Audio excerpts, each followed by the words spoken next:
Good morning everybody, unless of course you're watching this video in the evening, in that case good evening, and you're watching Time Child TV, and welcome to the year 1625. Today we're going to talk about King Charles I's relations with Parliament, and a few other things as well, but mainly his relations with Parliament, and how they really got on well all of the time.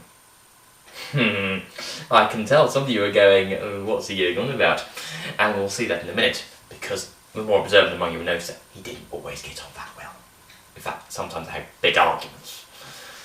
So, the first thing he did when he became king is he thought, well, how to make myself look really popular and powerful?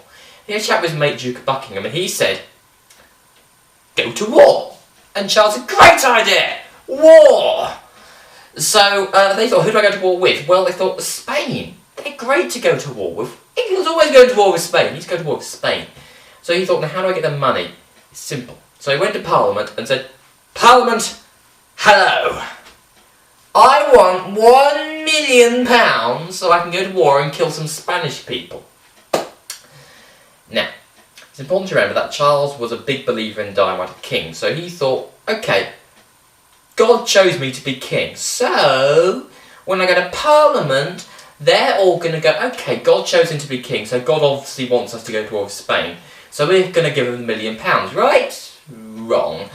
The divine right of kings was not a belief held by everybody, especially Puritans and Protestants, and just people in Parliament in general. So what happened was, is they said, no, we're not going to give you £1 million to go to war with Spain. So Charles said, you can't do that because I was chosen by God.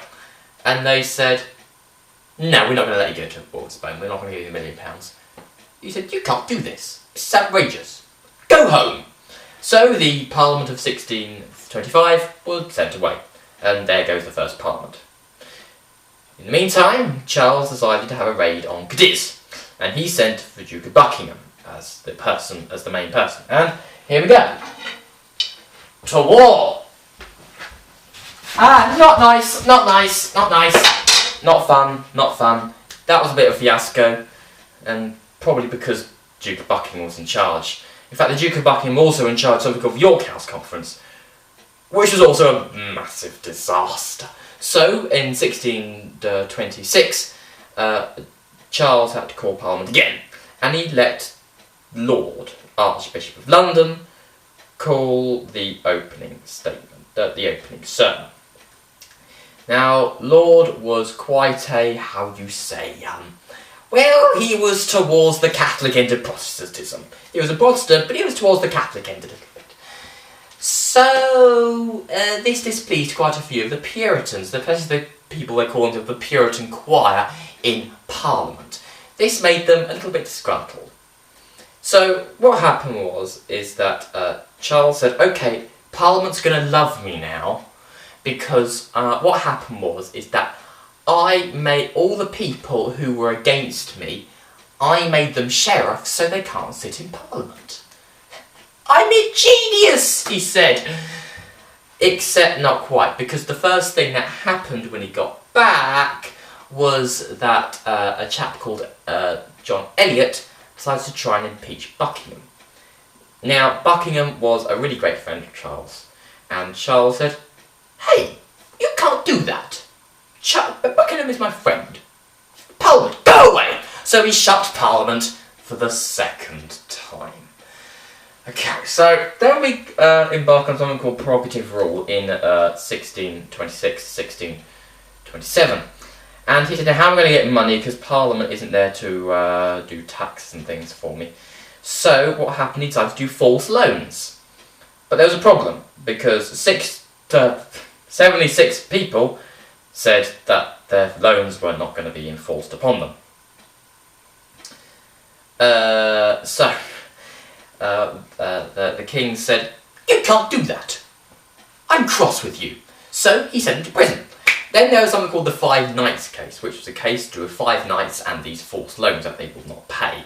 Not knights as in shining armour, knights around the knights of the round table, not that sort of knight. They are still knights, but they weren't knights how you might know them from like the Arthurian legends, just get that in your mind, because remember, those days are over about 400 years ago.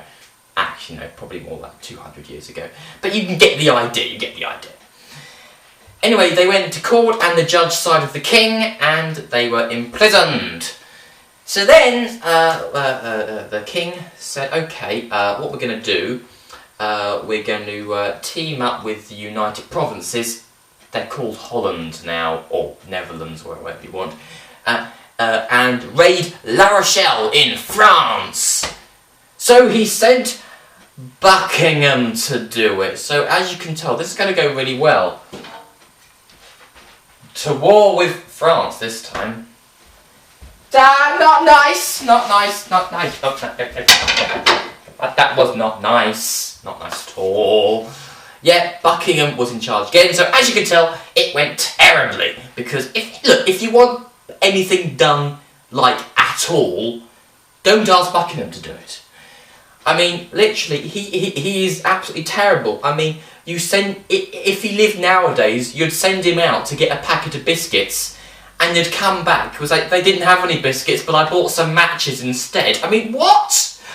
I mean, literally, that's what would happen.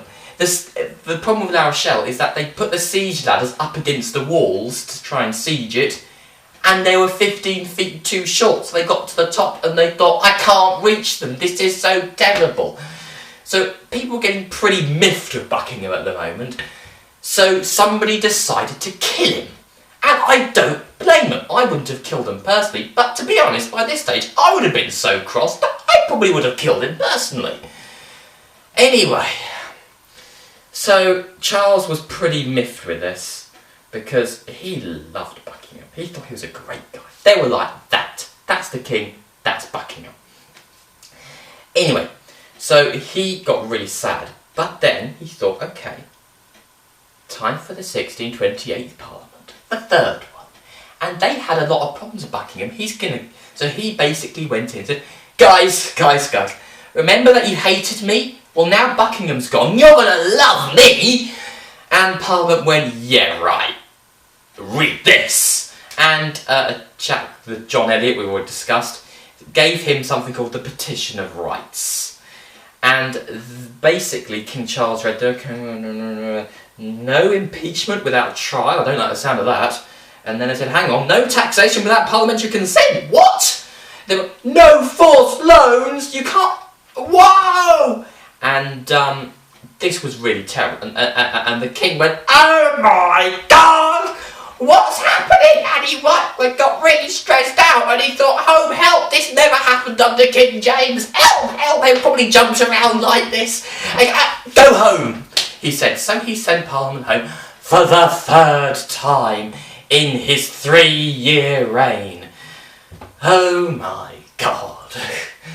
So he sent them home and he said, okay, what am I going to do? Every time I meet with Parliament, they get cross with me. And every time Parliament meet with me, I get cross with them. Oh, what am I going to do? What am I going to do? So he said, okay, I won't call Parliament. Oh, that was surprisingly simple. Just don't call Parliament. So he didn't. And he didn't call them for 11 years. And that was called personal rule. And we will discuss personal rule in another video because there were some good things happen and some not so good things happen. And we'll discuss in our next video what happens in his personal rule. I hope you enjoyed watching this video. If you did, you may subscribe to our videos and watch more of them and find out what happened in this personal rule time, which I'll talk about another time. Cheerio!